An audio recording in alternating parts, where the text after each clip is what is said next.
So we are going to go over the concepts for um, utilizing a continuous random variable.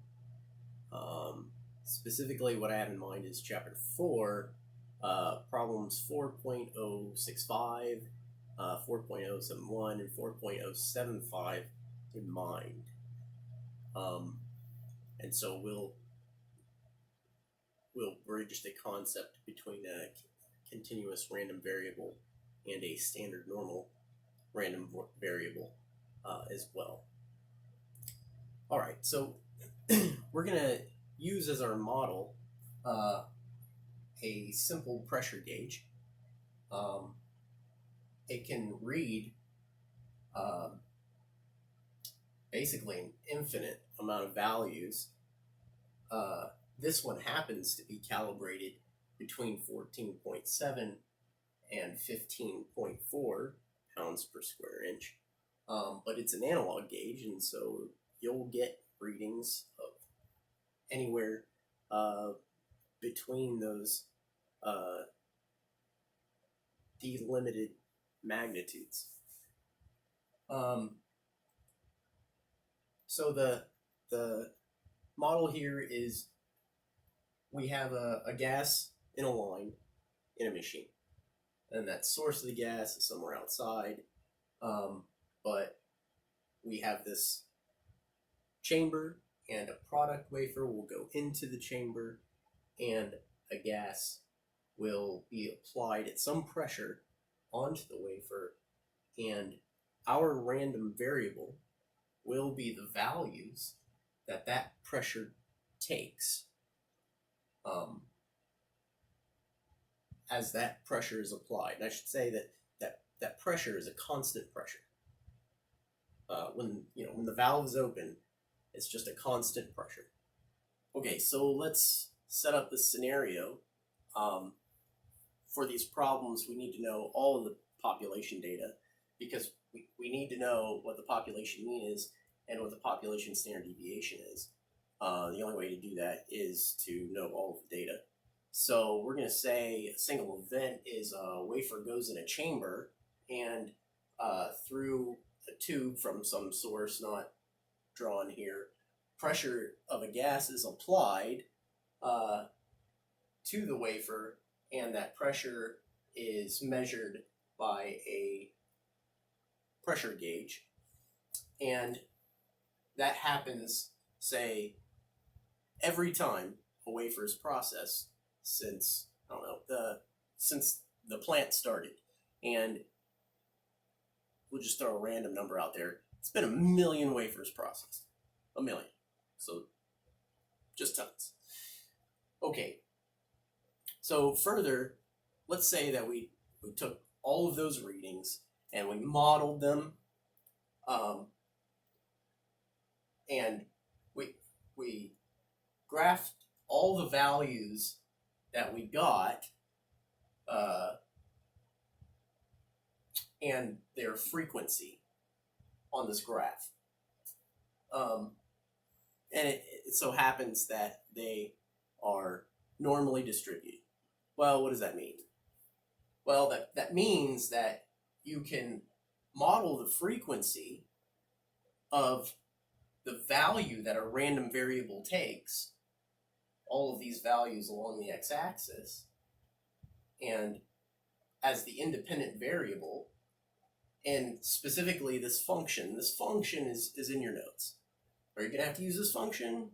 No, because your calculator does this for you in preset functions, specifically norm PDF. And then the area under this curve will be your norm CDF. So it's important to know that this exists, and that the shape, the characteristic of this distribution, it comes from somewhere, but that's the last you're really going to have to worry about this equation. All right, so just to address something that may or may not be subtle at this point,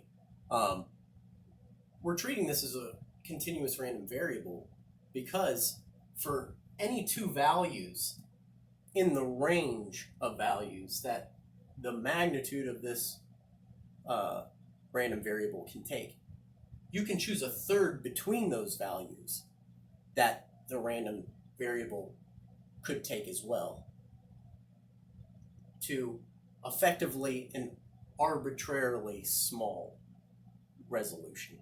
So real quick, I need to point out that it is meaningless to say that the value, some given value that you get from an observation that has some frequency, contributes some actual probability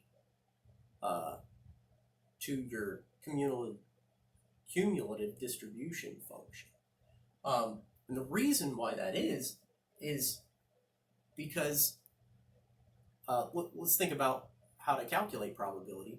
You need to take the number of ways that you get that number out of the number of possible ways that you can get any number that's possible. So for a discrete random variable, let's say your discrete random variable can take the values 2, 3, 4. For a sufficiently large amount of observations in some population data, there's gonna be observations in each one of those buckets. You're gonna have an observation of 2 or more than 1. You're gonna have 1 or more observations of 3 and 1 or more observations of 4. And then for an additional observation, it's still gonna go in one of those buckets, right? It's all the possibilities are enumerated there. But for a continuous random variable, an additional observation can always go into a new empty bucket. There's an infinite number of possibilities. And so in order to look at the probability that, or in order to calculate what the probability of this value at this frequency contributes to the system, you'd have to say, well, let's say this is the frequency that we get here is 5, right? It's not, but let's say it is. Then you'd have to divide 5 by infinity, because there are an infinite number of possibilities here. That's undefined. So you can only say that there is some contribution of probability for the range between two values that your random variable can take. And that contribution of probability is the area under the curve between these two values here. Okay, so you've been given that your population data is normally distributed, and you have the population mean and you have the population standard deviation. So you need to find the contribution to the total probability that a range of values is responsible for. So we're going to use a couple of examples here. I won't reproduce the problems in your homework exactly. Okay, so let's look at some characteristic intervals of probability contribution. So we have the contribution of values from effectively negative infinity to, say, 14.8. And so there you're just going to use the norm CDF function. You're going to plug in the range negative 10 to the 99, which is the lowest value for which you can put in to this function, otherwise it'll error, to the value 14.8, and you give it the population mean, and you give it the population standard deviation. It's that simple. And then likewise for the interval 15.55 to infinity, you're going to give it the range 15.55 to the value 10 to the 99. And again, the population mean and the population standard deviation. And then you actually have a slice,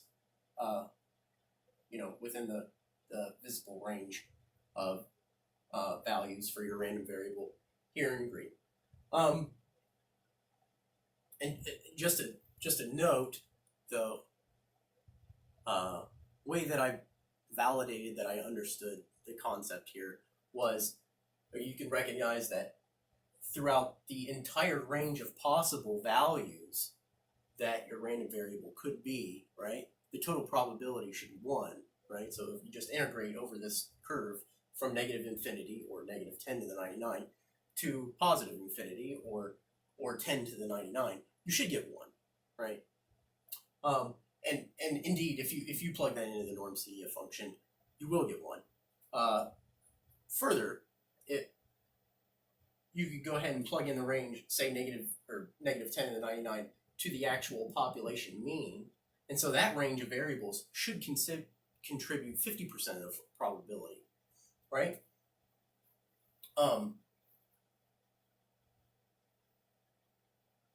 It's interesting to note, though, if you do that, even though you get 1 for the entire range, from negative 10 to the 99 to 10 to the 99, here you'll likely get a rounding error at like the 10th decimal point, but it should be 50.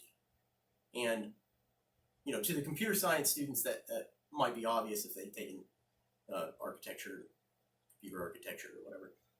To those that haven't, that's probably just due to the calculator CPU's limitations of representing the accumulation of a floating point number for just a massive accumulation of floating point numbers.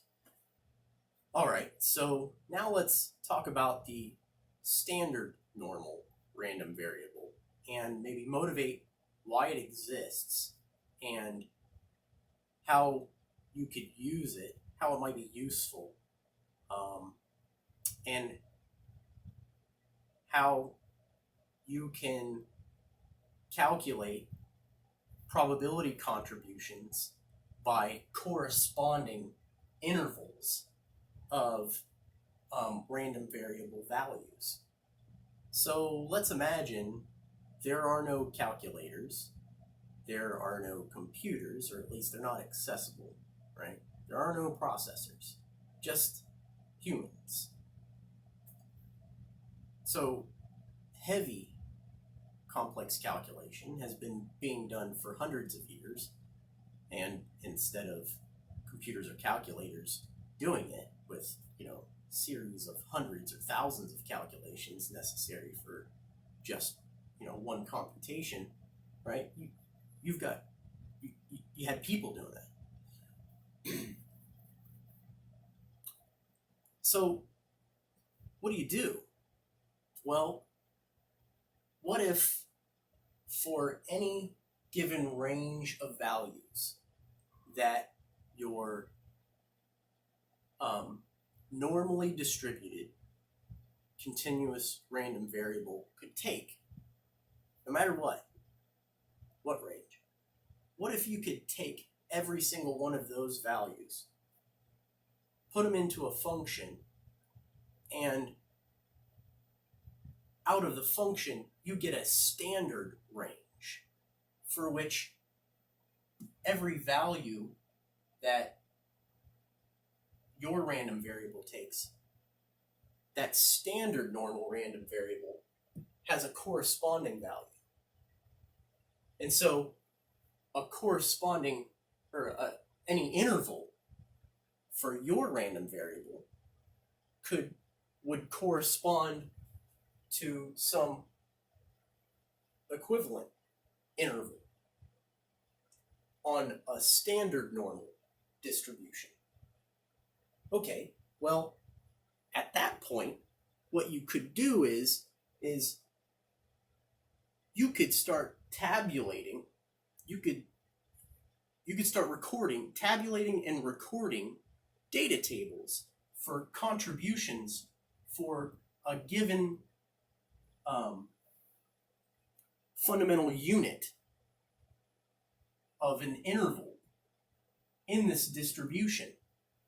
And so that's what you see in your standard normal table. You'll have,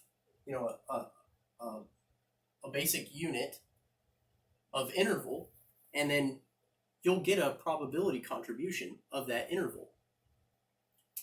Well, that's really useful. Now, instead of doing an integral over some interval by hand, right? You could just look it up in a table. And, if you have 100 intervals to do, well, now you're just doing 100 lookups in a table rather than 100 hand calculations, right? Ad infinitum. Okay, so super useful. How do you do this? Well, so we get our normalizing function right here, which is in your notes. And so effectively, every single value that your random variable can take gets washed or gets transformed by this function into this range in the standard normal distribution, right? And for some population mean and population standard deviation, you'll have a corresponding shape to the standard normal curve. So, if you wanted to, you could calculate the probability contribution of this interval in your continuous random variable by putting these values through that function right there, just plugging in, say, 15.25 and 15.55 respectively into this value for big X here, right? And what you're going to get is the corresponding values 1 and 3. And so the probability contribution of this interval is going to equal the probability contribution of this interval. And you still can use the norm CDF function, because the norm CDF function, it integrates over a normal distribution specific for the population mean and population standard deviation for that population data. Okay, so let's take this interval, for example. That's this green one here, right? So in this function, we give it that range, and then we give it the population mean, and we give the population standard deviation, right? Well, the standard normal distribution, that function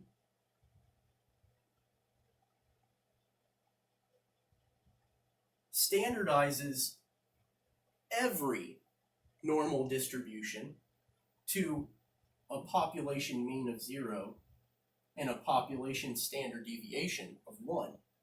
And so you'll just give it the range of its corresponding values, and then the mean of the standard normal distribution is always 0, and the standard deviation of the standard normal distribution is always 1.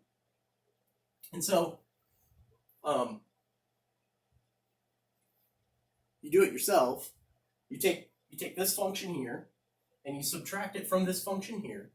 You're going to get 0. They are equal. And you can do that for all of these corresponding intervals. And prove it to yourself. So the last thing that we need to talk about is how would you go about getting the value which corresponds to an interval over which a certain amount of probability has been contributed.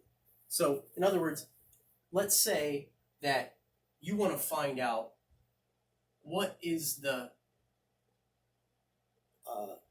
interval for which a probability of 0.02275 is contributed. Well, just to make sure that we're on the same page and we can see this, the easy way, if you take the norm CDF function and you plug in effectively negative infinity to 14.8 for this population mean and population standard deviation, you get this probability, right? So we already know the value is 14.8, right?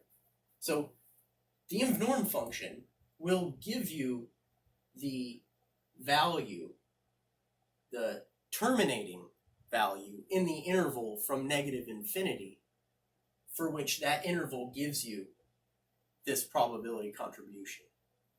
Okay, so here's the arguments to the inv norm function.